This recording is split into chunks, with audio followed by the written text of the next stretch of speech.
আসসালামু আলাইকুম। এখন শুনবেন সংবাদ শিরোনাম। আফগানিস্তানের বিরুদ্ধে যুদ্ধ ঘোষণা পাকিস্তানের। অপারেশন গজব লিল হকে 274 তালেবান যোদ্ধা নিহত, 55 জন পাক সেনা হত্যার দাবি তালেবানের। পুলিশ হত্যা সহ অমীমাংসিত বিষয়ে প্রয়োজনে ফের তদন্ত হবে, ঠাকুরগাঁওয়ের মির্জা ফখরুল। চেষ্টা চলছে গণতন্ত্রকে প্রাতিষ্ঠানিক রূপ দেওয়ার। নরসিংদীতে কিশোরী সংঘবদ্ধ ধর্ষণ ও হত্যা মামলায় গ্রেফতার 5 আসামি কারাগারে, অভিযুক্ত বিএনপি নেতা দল থেকে বহিষ্কার, মূল অভিযুক্ত ধরা না পড়ায় ক্ষোভ। আবারও দেশ জুড়ে ভূমিকম্প, এবার উৎপত্তিস্থল সাতক্ষীরায়। 1 মাসে দেশের অভ্যন্তরে অন্তত 10 বার কম্পন, জনমনে আতঙ্ক। এতক্ষণ শুনছিলেন সংবাদ শিরোনাম, এখন শুনবেন বিস্তারিত। পাকিস্তানের চালানো অপারেশন গজব লিল হকে প্রকম্পিত আফগানিস্তান। অভিযানে এখন পর্যন্ত 274 তালেবান যোদ্ধাকে হত্যার দাবি করেছে পাক সামরিক বাহিনী।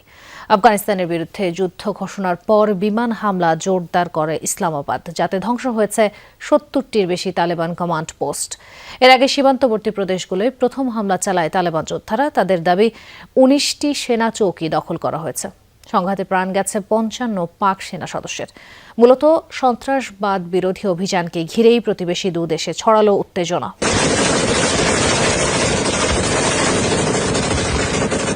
স্থানীয় সময় রাত 8টা। তালেবান যোদ্ধাদের অতর্কিত হামলায় প্রকম্পিত পাকিস্তান সীমান্তবর্তী এলাকা। চলে পাল্টাপাল্টি গুলিবর্ষণ, ছোড়া হয় কামানের গোলাও। রীতিমতো যুদ্ধ ডুরান্ট লাইন সংলগ্ন প্রদেশগুলোয়। আফগান সীমান্তে চালানো সাম্প্রতিক হামলার জবাবে বৃহস্পতিবার রাতে পাকিস্তানের বিরুদ্ধে অভিযান শুরু করে তালেবান। খোস্ত, পাকতিয়া, নুরিস্তান, কুনার সহ বেশ কয়েকটি এলাকায় মিলেছে সংঘাতের খবর। কমপক্ষে 18টি পাকিস্তানি মিলিটারি পোস্ট দখলে নেওয়ার দাবি তালেবান যোদ্ধাদের। প্রিয় দেশবাসী, নানগারহার ও পাকতিয়ায় পাকিস্তানি বাহিনীর সাম্প্রতিক বিমান হামলার জবাবে আজ রাত 8টায় আমরা আক্রমণ শুরু করেছি। আমাদের প্রার্থনায় রাখবেন।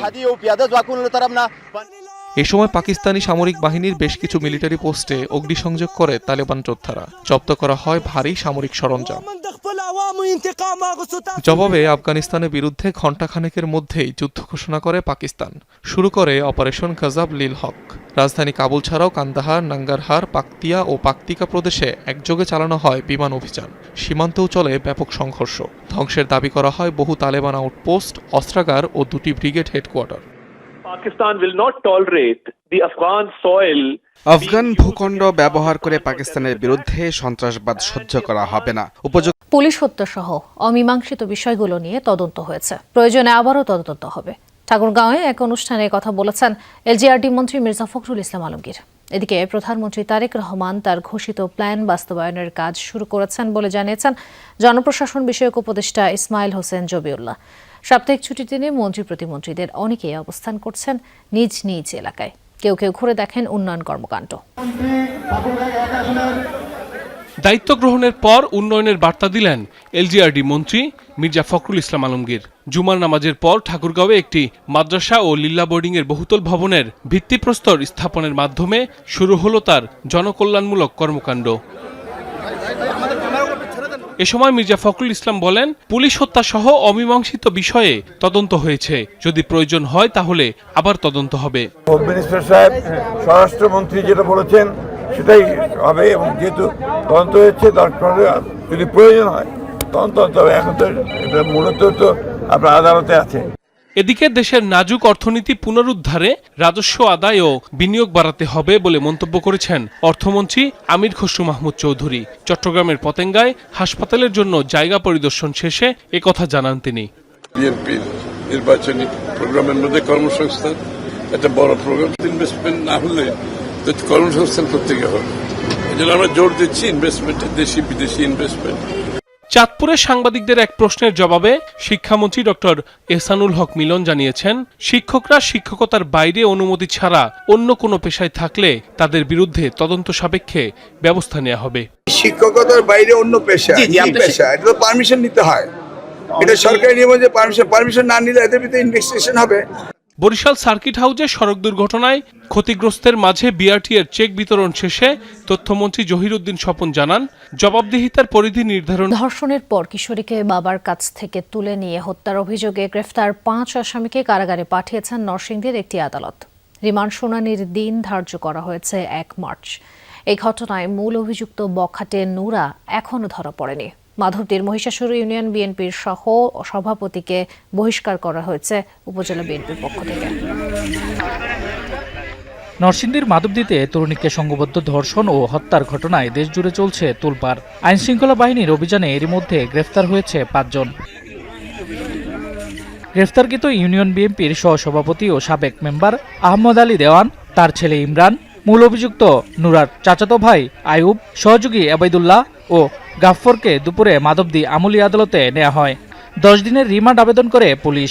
1 মার্চ শুনানির দিন ধার্য করে আসামিদের কারাগারে পাঠানোর নির্দেশ দেয় বিচারক।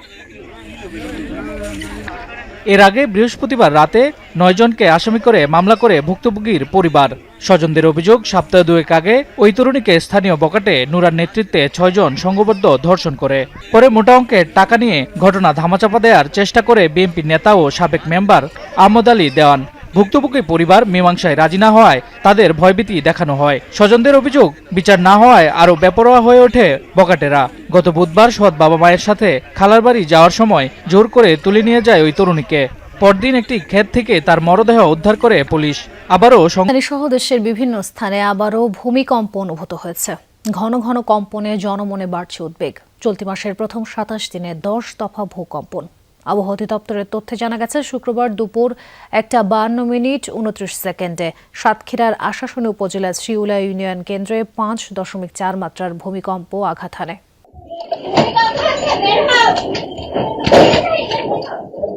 কয়েকদিন পরপর ভূমিকম্পে কেঁপে উঠছে গোটা দেশ। এবার সাতক্ষীরায় মাঝারি মাত্রার ভূমিকম্পের উৎপত্তিস্থল, যার ফলে রাজধানী ঢাকা সহ দেশের বিভিন্ন স্থান কেঁপে ওঠে। আবহাওয়া অধিদপ্তর জানায়, রিক্টার স্কেলে এই ভূমিকম্পের মাত্রা 5.4। ক্ষয়ক্ষতি না হলেও দেশের ভেতরেই উৎপত্তিস্থল হওয়ায় মানুষের মধ্যে আতঙ্ক তৈরি হয়েছে। হঠাৎ কি ভূমিকম্প হচ্ছে নাকি? মানে 20 সেকেন্ড পরে মনে হলো যেন হঠাৎ করে এমন একটা ধাক্কা দিল, তো মনে হলো যেন বিল্ডিং বাড়ি ভেঙে যাওয়ার অবস্থা। সবাই ভয়তে নিচে চলে আসছে এবং অনেক চিল্লামিল্লি, পরিস্থিতিটা খুব খারাপ ছিল এবং সবার ভিতরে আতঙ্ক ঢুকে গেছে। এর আগের দিন বৃহস্পতিবার দুপুর 12:04 4.6 মাত্রার আরেকটি ভূমিকম্প অনুভূত হয়, যার উৎপত্তিস্থল ছিল ভারতের সিকিমে, ঢাকা থেকে প্রায় 455 কিলোমিটার উত্তর পশ্চিমে। গেল বুধবার রাতেও 5.1 মাত্রার কম্পনের উৎস ছিল মিয়ানমার। চলতি মাসেই এই নিয়ে 10 বার ভূমিকম্পে কেঁপে উঠল দেশ। গত ফেব্রুয়ারি থেকে এই ফেব্রুয়ারি এ পর্যন্ত কিন্তু বাংলাদেশের ভেতরে 32টা ভূমিকম্প হয়েছে। যদি 2026 সালের কথা বলি, এ পর্যন্ত 10টার উপরে ভূমিকম্প হয়েছে বাংলাদেশের ভেতরে। এ মাসের শুরুতেও সাতক্ষীরার কলরোয়া উপজেলায় ভূকম্পন অনুভূত